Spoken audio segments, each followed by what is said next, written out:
Hi, Burr family. Hi, Burr family. It's Miss Garreau And Miss Klayman. and today we're reading one of our favorite STEM books, Ada Twist, Scientist.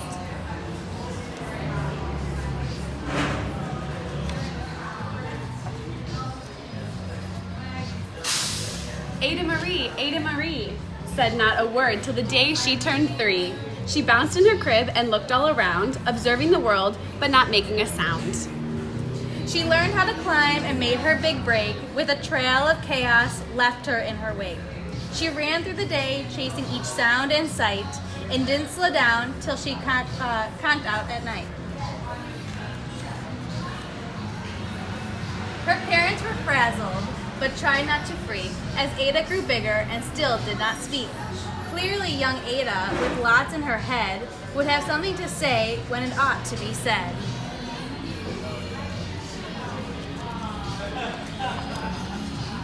That's just what happened when Ada turned 3. She tore through the house on a fact-finding spree and climbed up the clock just as high as she could. Her parents yelled, "Stop!" as all good parents would. Ada's chin quivered but did not cry. She took a deep breath and just simply asked, "Why?"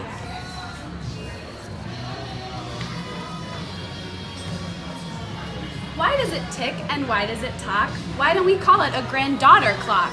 Why are there pointy things stuck to a rose? Why are there hairs up inside of your nose? She started with why and then what, how, and when. By bedtime, she came back to why once again. She drifted to sleep as her dazed parents smiled at the curious thoughts of their curious child, who wanted to know what the world was about. They kissed her and whispered, "You'll figure it out."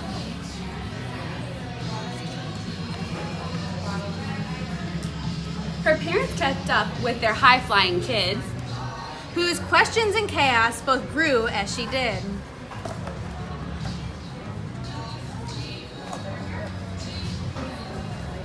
Even Miss Greer found her hands were quite full when young Ada's chaos wreaked havoc at her school. But this much was clear about Miss Ada Twist: she had all the traits of a great scientist. Ada was busy that first day of spring, testing the sounds that make mockingbirds sing, when a horrible stench whacked her right in the nose, a pungent aroma that curled up in her toes. "Zowie, Ada," said Ada, which got her to thinking, what is the source of that terrible stinking? How does a nose know where there's something to smell, and does it still stink if there's no nose to tell? She rattled off questions and tapped on her chin. She'd start at the start where she ought to begin. A mystery, a riddle, a puzzle, a quest. This was the moment that Ada loved best. Ada did research to learn all she could of smelling and smells, both the stinky and good. One hypothesis Ada thought could be true. The terrible stink came from Dad's cabbage stew. She tested and tested, but soon Ada knew it was time to come up with hypothesis 2. Then zowie, the stink struck again, just like that. Hypothesis 2, it's caused by the cat. The cat couldn't make such a stink on its own. It needed perfume and some fancy cologne. So young Ada tested, the test was a flop. She started again, but her parents yelled, "Stop!"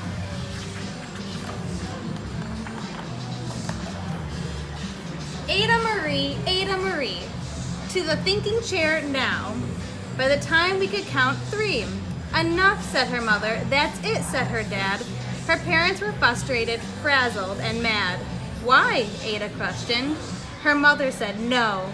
"What?" Ada queried. Her father said, "Go.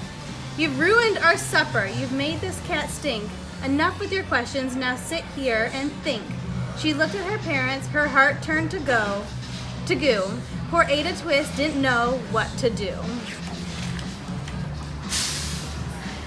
She sat all alone by herself in the hall, and Ada once more could say nothing at all.